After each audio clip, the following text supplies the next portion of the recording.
Épisode 14. Pillage. Ce soir-là, tout le bourg s'était réuni devant la mairie. Comme le ciel s'était dégagé, on était mieux là, dehors, tous ensemble. Le vent était frais mais parfumé. On discutait en attendant les nouvelles du jour. C'était comme si l'atmosphère était moins lourde, moins méfiante, comme si on avait purgé l'île d'une humeur. Françoise nous résuma ce que Robert avait appris par VHF. La moitié des véhicules garés sur le parking du port avaient été brûlés, et dans les parcs ostréicoles, il n'y avait pas âme qui vive. Alain et Joris avaient poussé jusqu'à Fouras, avant de revenir émettre à la pointe de la fumée. Dans la petite ville, noircie par les incendies, ils avaient vu un paysage post-émeute urbaine.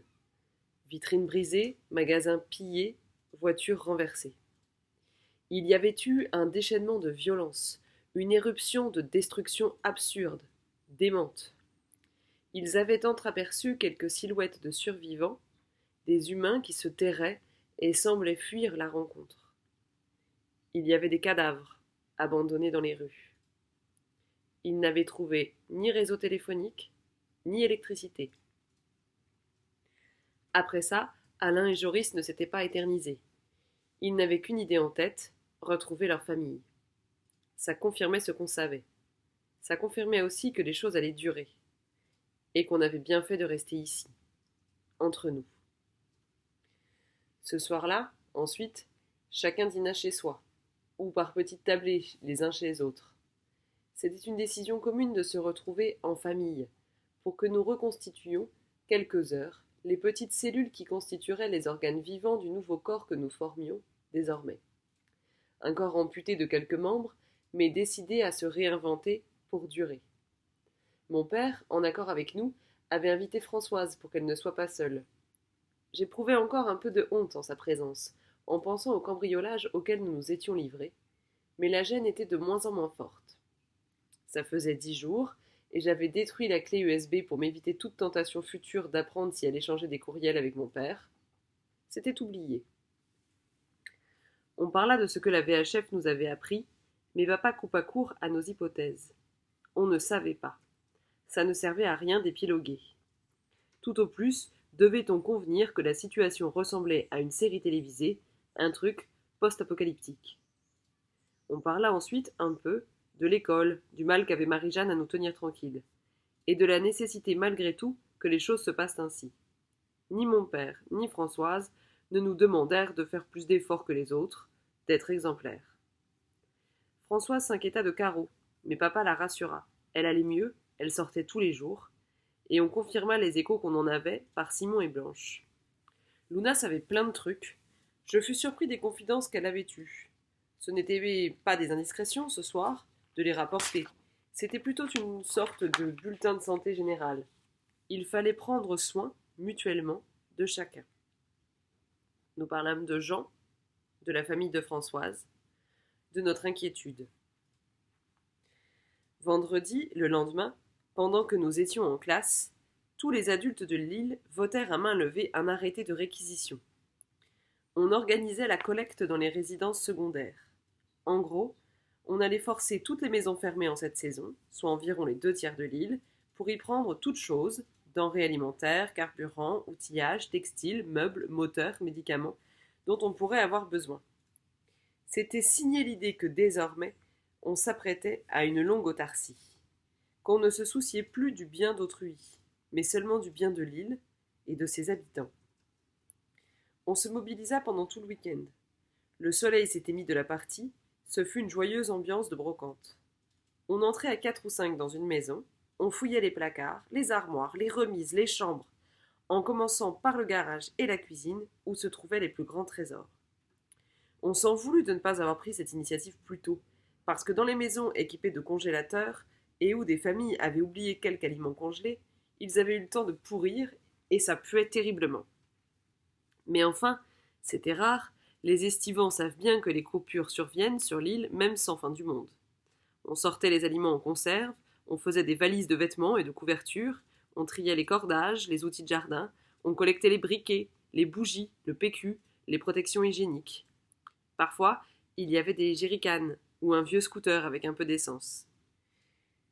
Le pick-up et le camion des cantonniers passaient, on chargeait nos trouvailles les plus précieuses, on notait un inventaire du reste et on passait à la maison suivante. J'étais avec Blanche et Hugo, et j'avoue qu'on ne se priva pas d'assouvir notre curiosité dans certaines maisons dont les enfants ne se mêlaient jamais à nous l'été. On avait imaginé des intérieurs clinquants. Parfois, on était déçus, nos fantasmes étaient exagérés. De toute façon, le vrai luxe de l'île, pour les touristes, c'était l'île elle-même, la mer à 2 pas, l'isolement, la beauté sauvage, surtout hors saison. Les adultes qui encadraient mon équipe, Aline, JP et Caro, étaient amicaux, directifs, de belle humeur. Il me semble que je n'avais jamais vu la mère de Blanche aussi souriante depuis des années. Elle plaisantait, proposait, imaginait des usages détournés à certaines trouvailles. Chez Madame Rubens, elle s'affubla d'un chapeau de campagne et imita les récriminations de la propriétaire, qui venait chaque année de mai à octobre et qui faisait la leçon à tous les Iliens sur la façon dont nous devrions vivre. Blanche pouffa, nous aussi. Je regardais mon ami, ses yeux brillaient. Ce furent des heures joyeuses et inattendues. On avait l'impression de découvrir des trésors. Le temps était radieux, les forticias en flammes jaunes incendiaient les jardins. Ça sentait la résine dans l'air frais, neuf. La seule chose qui me souciait un peu, c'était que Luna avait préféré s'associer avec Simon dans une autre équipe. Nous avions aussi reçu la consigne de repérer toutes les embarcations qui reposaient, ou pourrissaient parfois, chez les particuliers. Dans les jardins, dans les remises, dans les garages, les hangars, au fond des jardins, sous une bâche. Une autre équipe passait avec une remorque attelée au Land Rover, chargeait ses vieux dériveurs, ses planches à voile, les bateaux relativement neufs aussi, et tout ce qui, en général, aurait pu servir à naviguer, pour les amener à l'anse du Vaillant, où on les regroupait avec les embarcations mises sur le sable pour l'hiver. J'avais demandé à Françoise, le jeudi soir, pourquoi elle voulait prendre cette initiative. « Tu ne fais pas confiance aux habitants ?» avais-je demandé. Elle m'avait répondu qu'elle faisait confiance à l'honnêteté et à la loyauté de chacun, mais qu'elle se méfiait de la volonté, qui pouvait flancher, la mienne comme celle de n'importe qui.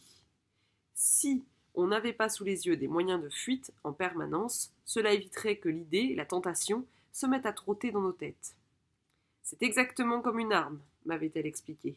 Si tu n'en as pas une chez toi, tu es moins tenté de t'en servir un jour. Mais si tu as un fusil accroché à ton mur, sous tes yeux, tous les soirs. Cette comparaison, je l'avais déjà détestée sur le moment. Presque invisible depuis l'anse du Vaillant, le tas de bateaux récoltés devenait impressionnant lorsqu'on approchait des bassins ostréicoles. C'était un amoncellement de coques vieilles et neuves, oblongues, effilées ou ventrues, en bois, et dans toutes les matières de synthèse que l'homme avait inventées pour filer sur les vagues. Françoise avait fait installer une clôture de barbelés, et on avait récupéré plusieurs rouleaux dans 2 jardins. Et puisqu'il est impossible de prendre la mer de cet endroit, au milieu des bouchots et des parcs à huîtres, des voleurs auraient pu trouver une remorque et faire presque 1 kilomètre jusqu'à Coupedon avant de mettre à l'eau. Ça nous mettait à l'abri des simples impulsions. On se retrouva là-bas après le dîner du dimanche, tous les copains. Comme il faisait doux, on s'était assis dans l'herbe, à peu de distance.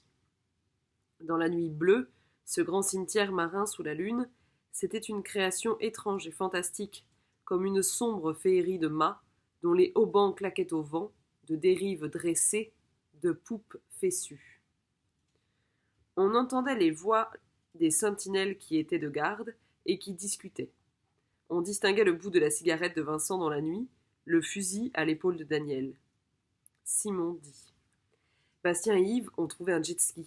Il paraît qu'ils l'ont planqué. Bastien va le réviser et ils vont le garder pour eux en cas de besoin. » « Besoin de quoi ?» demanda Hugo, dubitatif. « Va savoir. »« Tu sais ça comment ?»« J'ai mes sources. » On haussa les épaules. « Ben, si toi tu le sais, Françoise va pas tarder à l'apprendre, » constata Blanche. On se tut. Est-ce que les autres se demandaient comme moi s'il fallait les dénoncer ?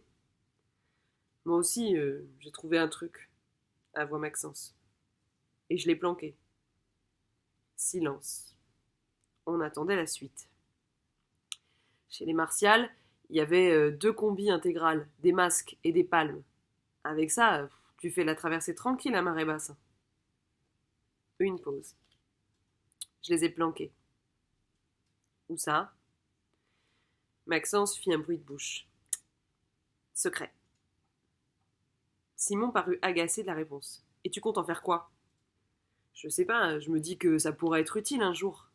Si tout le monde commence à se garder une autre option, on n'arrivera pas à... remarqua Hugo. Chacun termina sa phrase. Pour soi. Puis je trouve que c'est une connerie, votre idée de... Ici, il y en a largement assez pour... Ouais, approuvai-je. Sinon, on est aussi cons que les autres, ceux qui nous ont lâchés. Hugo a raison. On devait plutôt apprendre à vivre entre nous. C'était ça l'idée. Moi, je trouve qu'il y en a assez ici, approuva Luna. On pourrait essayer de se faire une vie normale en attendant. En explorant toutes les maisons ouvertes, approuva Hugo.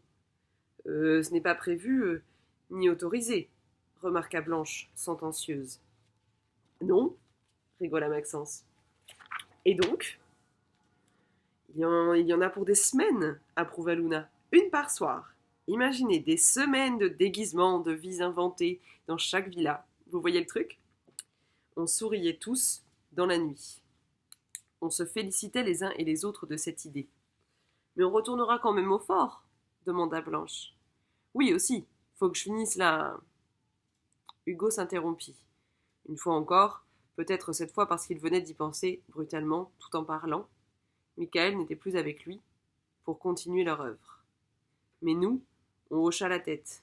Oui, leur gravure, sa gravure désormais, il fallait la finir. Et si on trouve des armes? Demanda Maxence. T'en as trouvé? Non. On sut tous que notre pote mentait. Vous avez vu, dit Luna, pour nous offrir une diversion. Les feux ont repris sur La Rochelle. Là-bas, loin sur la côte vers le nord, on voyait les lueurs rouges d'un brasier haut comme un immeuble. Sur le continent, les choses continuaient. Empiraient peut-être. Évidemment, chacun pensa aux siens, à Jean, à Camille, aux sœurs d'Hugo. Michael maintenant. Ce qu'on savait de l'extérieur ne nous inspirait que des images sombres. Là-bas, on incendiait, on pillait, on se massacrait encore. Et s'ils n'étaient pas déjà morts? Ils survivaient? Ils tuaient? Non, pas eux. Et de toute façon, pour l'instant, on n'y pouvait rien. On ne pouvait qu'essayer d'apprendre une vie provisoire, fermée, sans eux, en espérant qu'elle soit préservée de l'horreur. On a vu, répondit Simon après notre long silence. Mais vous voulez tous rester ici. La suite au prochain épisode.